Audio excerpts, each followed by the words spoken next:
going. Keep going. So here I am in my junkyard underneath my little tin roof.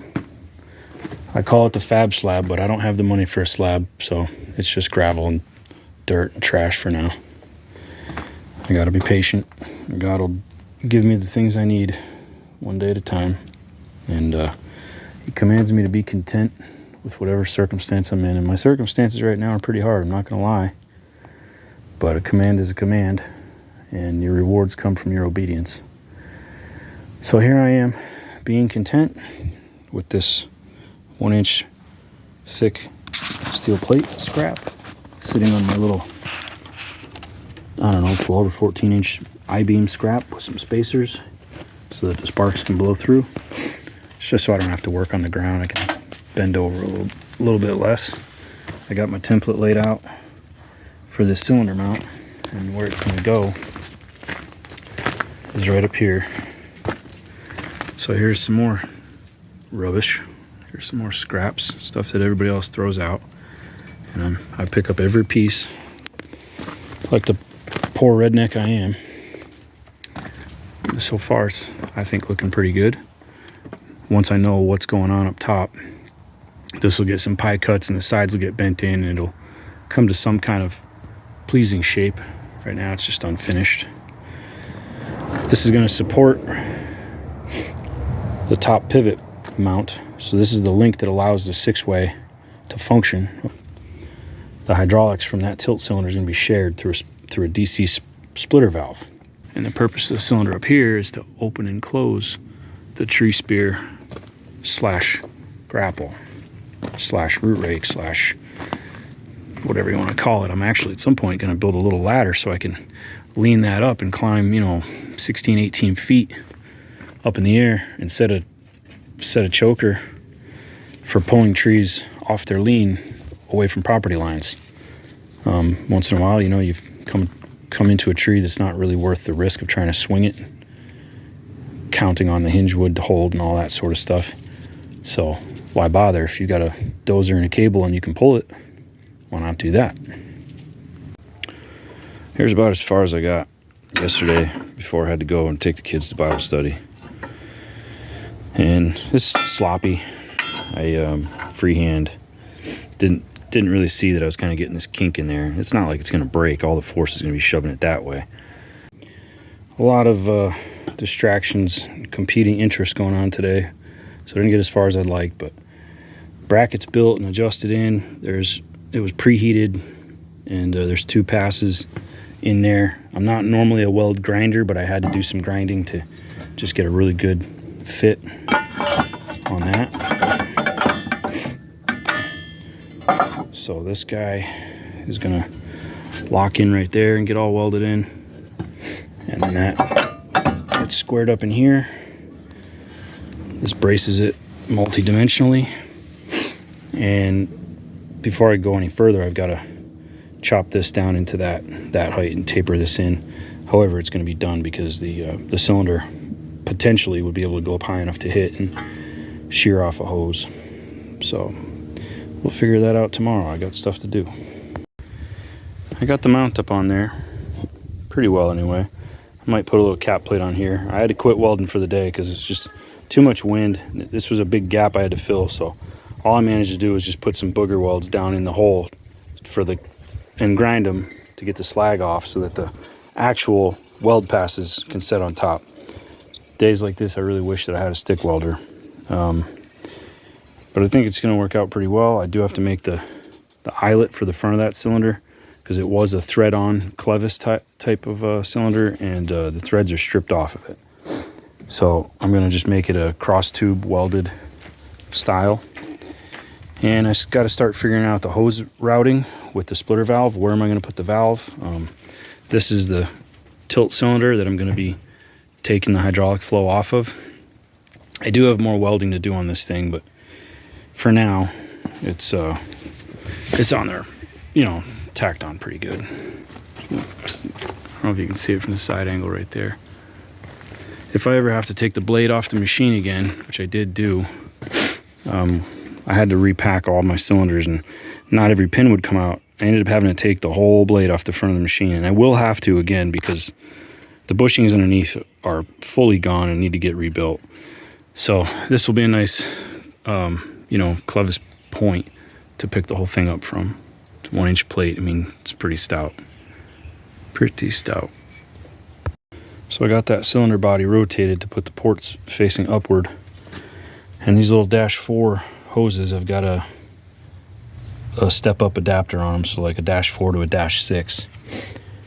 This is the DC splitter valve I'm going to be using, DC selector valve.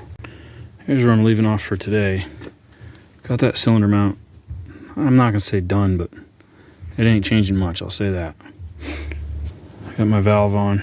There's 2 hoses down here that used to feed into this cylinder that now feed into the center, and just normally open is going to be back down to here, so this is still going to actuate the same, but then when I push the button, I'll get 12 volts to that coil. We'll shift that internal spool, and fluid will go up the hose and open and close that grapple. Freest for me, it's a thrown out chop saw because it had a bad switch.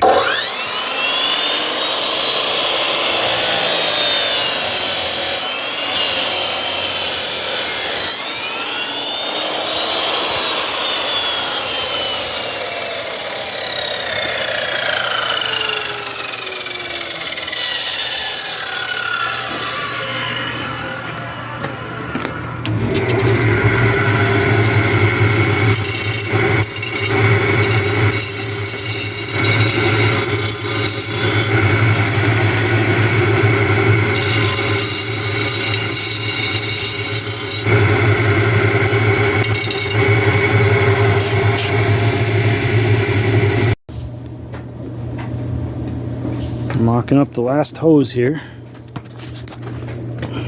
trying to make it look kind of pretty.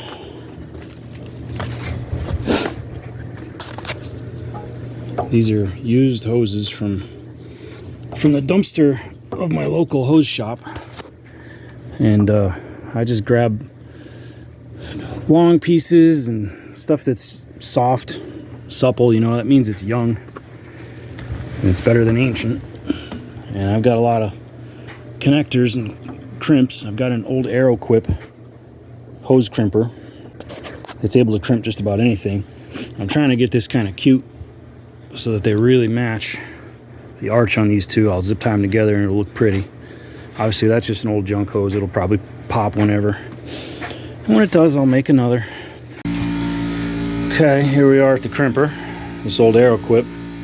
Just a pneumatic air over hydraulic, big cylinder, some big die springs to lift it back up. There's your crimping die, squeezes down into a cone, and it gives you your crimp down here.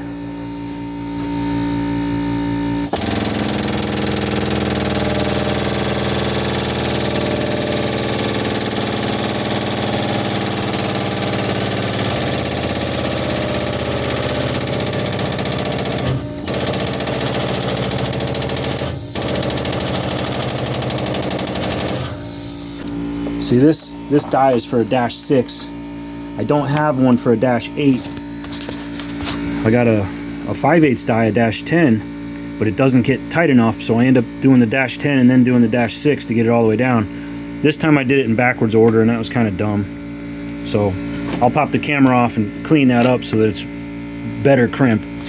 And hey, if it pops, it pops. You know, hydraulic hoses blow all the time, so what? Well, there's a good crimp. This is starting with a -10 die. I don't know if the camera's focusing. Starting with a -10 die and going down to a -6. Now, one issue that I've run into with this cheap, you know, offshore valve, which is whether it was made in China or Poland, I don't know. That's the part number. Surplus center. So it's machined flat. These are SAE standard O-ring male fittings. Well, I mean, this port is female, but it takes a male O-ring fitting, but there's no register on the top. See, there's no bevel at the top of the thread to accommodate an O-ring. So the only way you can use this, I'm even with a lock nut style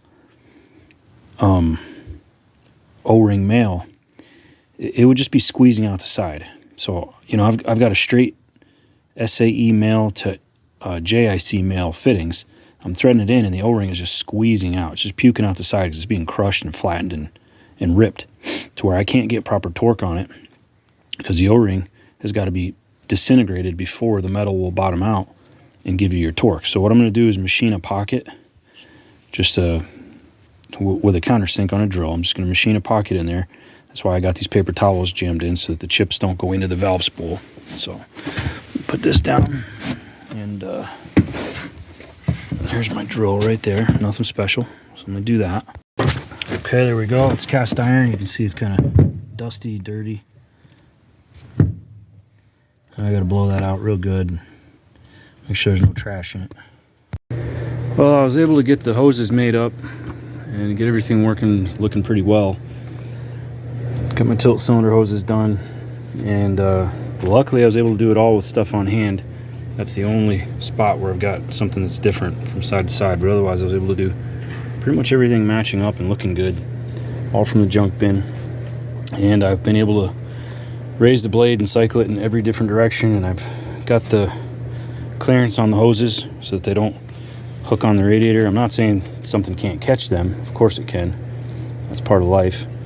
Always got to be watching out for stuff trying to rip your machine apart when you're in the woods, because that's what the woods does. So what I'm working on now, the last phase for me, is to make the mount. I'm going to be welding on this bushing for a cross tube and using that for a pin, this big hunk of junk, and figuring out, I don't know if I'm going to be running the brackets down here or up the top in here. But before I do any of it, I'm going to pull the cylinder apart, because this is just some free cylinder. God, it'd probably be $400 if I had to go buy it. But this is just some free cylinder because these threads are stripped off. It was on a splitter.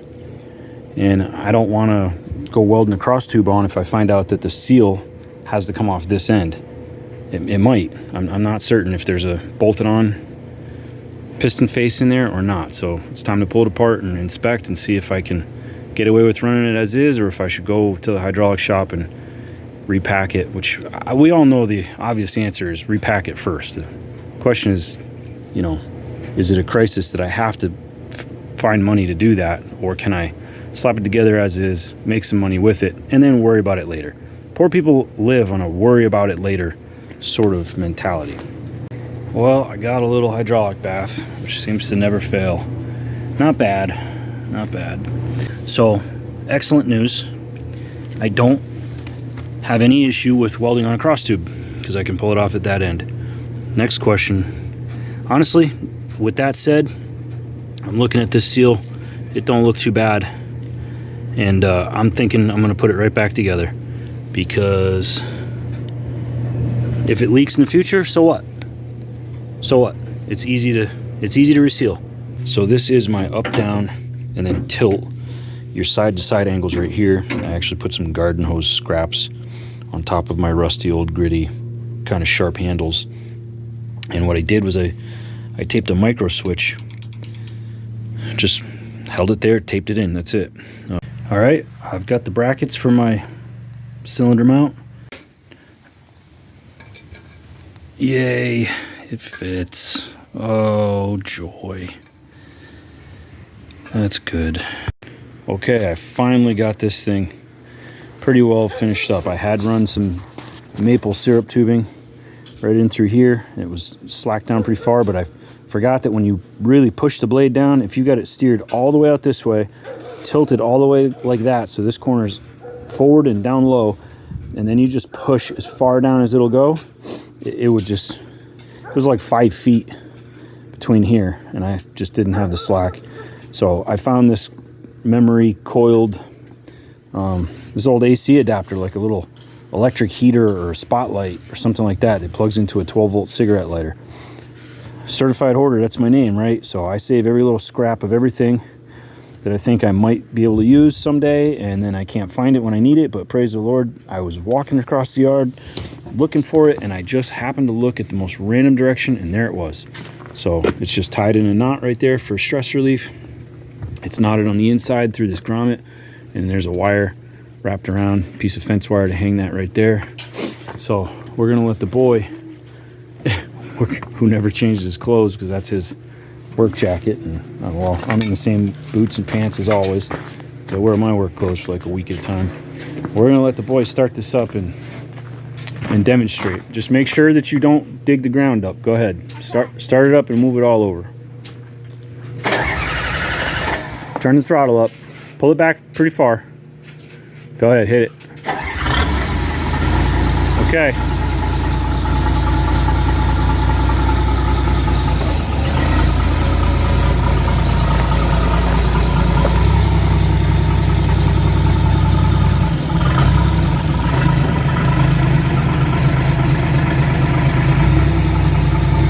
Go ahead, close it up. Close the spear.